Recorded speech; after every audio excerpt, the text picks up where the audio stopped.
ময়লা বা নোংরা পানি, এই পানিতে পাড়ায় যত সবারই সমস্যা, বাসা বাড়ির সমস্যা, মানুষের কাপড় ভিজে যাইতেছে, যাওয়ার পথে সবারই কাপড় ভিজে উস্কায় যাইতে হয়, সমস্যা তো আছেই। আমি তো ড্রেন তো দেখি না, ড্রেন কোথায়? ড্রেন দিলে তো আর পানি এই অবস্থা হইতো না। ভাই বর্ষা না আসতে ভাই আমরা এখানে চলাফেরা করতে পারি না। আর 2 বর্ষ হয় ভাই তো এই পর্যন্ত পানি উঠতে হবে ভাই, এমন অবস্থা হয় একটা মানুষ যাইতে পারে না ভাই। দেখেন কি অবস্থা, এটি ভাই নোংরা পানি, ড্রেনের পানি বলেন, এই যে গুয়ের পানি, এটি ভাই আমাদের পাড়ায় যাইতে হয়, আসতে হয়। এই অবস্থা দেখেন, একটা শুক্রবার একটা দিন আমরা কিভাবে ভাই এইভাবে আসতে ভাই আমরা নামাজ পড়বো কিভাবে, কি আসু বিষয় একমত আল্লাহ পাক জানে ভাই। এই ঈদে জামা জুতো অ্যাক্সেসরিজের ডিসকাউন্ট। এখানে সবচেয়ে প্রথম সমস্যা হলো এখানে যে টুঙ্গি চৌরাস্তা থেকে এই বাইপাস বন্ধ, চৌরাস্তা পানি এখানে নামে, মহল্লার পানি এইখানে নামে, ইন্ডাস্ট্রি পানি এইখানে নামে। এইখানে দেওয়া দরকার, কালবার দিয়েছে টুঙ্গি, পানি নিষ্কাশন রুট কুলাইতে পারে না, রাস্তার উপরে পানি উপরে চলাচল করে, মানুষের চলাচলে বিঘ্ন ঘটায়। যারা এই যে শুক্রবার দিন একটা নামাজের দিন, এই যে পায়খানা প্রস্রাবে পানি পড়ে নামাজও যায় কিভাবে? এই মেন হলে ডাকনা খোলা থাকে, মানুষ পড়ে যায়। 1 নম্বর সমাধান হলো ড্রেনটা বড় করতে হবে। আটু কালকে আসুন গোলা পানি, আজকে আটু পানি, আমার তো ব্যবসা বাণিজ্য নষ্ট হয়ে গেছে গা।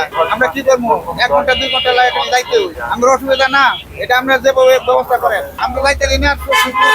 গাড়ি পূর্বে পানি উঠে মোটর নষ্ট হয়ে যায়, গাড়ি মোটর নষ্ট হয়ে যায়, ট্রেনে ময়লা থাকে, যার জন্য পানি জমে যায়। হালকা বৃষ্টি হলে পরে এমনি এখানে জল বেঁধে যায়। এখন তো মনে করেন একটু কম আছে, ঠিক আছে, এর থেকে মনে করেন এই সমান পানি হয়ে যায়, গাড়ি ঘোড়া চলতে পারে না, মানুষের যাতায়াত করতে পারে না, সুবিধা অসুবিধা হয়, সমস্যা, যাতায়াতের সমস্যা হয়। এই যে গার্মেন্টস শ্রমিকেরা যেতে পারে না, আসতে পারে না, এই সমস্যা, বিভিন্ন প্রকার সমস্যা, পানি বাদলিদের সমস্যাগুলো হয়। আমাদের এই যে লোকজন এই যাতায়াতের সমস্যা, গাড়ি উল্টা যায় এই সমস্যা, তারপরে আমাদের ব্যবসা বাণিজ্যের সমস্যা বিভিন্ন। আর পানি থেকে তো দুর্গন্ধ আসি, আমরা চাই পানিটা যাতে এই ক্ষণিকের লেগে থাক, কিন্তু চিরস্থায়ী যে না হয়।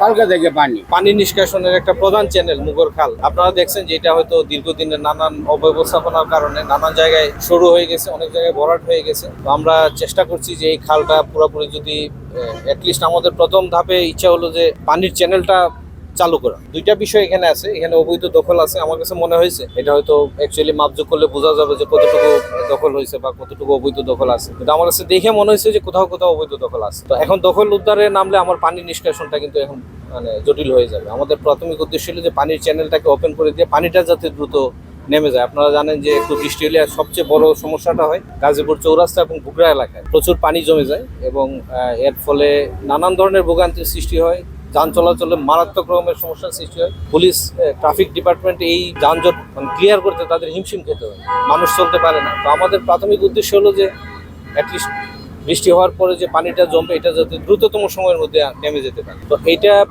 কনফার্ম করার পরে আমরা হয়তো খালের সীমানাটা নির্ধারণ করার চেষ্টা করব। তো সেই ক্ষেত্রে সিটি কর্পোরেশন একার পক্ষে হয়তো সম্ভব হবে না, এখানে জেলা প্রশাসনের সহযোগিতা লাগবে। আপনারা জানেন এখানে বড় একটা স্টেক হোল্ডার হচ্ছে রোডস অ্যান্ড হাইওয়েজ ডিপার্টমেন্ট, তাদের অনেক কাজ আছে। রোডস অ্যান্ড হাইওয়েজের একটা বড় সাপোর্ট লাগবে, এবং সবচেয়ে বড় সাপোর্ট যেটা, আরো বড় সাপোর্ট যেটা লাগবে বিআরটিএ প্রকল্পে। এবং বিআরটিএ প্রকল্প তারা যেভাবে করেছে, আমাদের সিটি কর্পোরেশনের যে পানি চলাচলের যে চ্যানেল, এইটার সাথে কোথাও কোথাও সিনক্রোনাইজ হয় নাই বলে আমাদের মনে হয়েছে। এই জায়গাটা যদি আমরা বিআরটিএর সাথে সিটি কর্পোরেশনের আমরা সিনক্রোনাইজ করতে পারি, আমার মনে হয় যে পানিটা আমরা আরো দ্রুত নামাতে পারবো। তবে যে পরিকল্পিতভাবে আমাদের ধরে নগরায়ণ হয়েছে, একদম পানি কতটা নিষ্কাশনের ব্যবস্থা করা যাবে আমি এখনো নিশ্চিত না। তবে আমার একটা উদ্দেশ্য হলো যে একটা দ্রুততম সময়ের মধ্যে, একটা গ্রহণযোগ্য সময়ের ভিতরে যাতে পানিটা নেমে যায়। ভারী বৃষ্টি হলে পানি জমবে, সব জায়গায় জমে, ঢাকা সিটিতেও আপনারা দেখেন। তো আমাদের উদ্দেশ্য হলো যে দ্রুততম সময়ের মধ্যে যাতে পানিটা আমরা নামাতে পারি।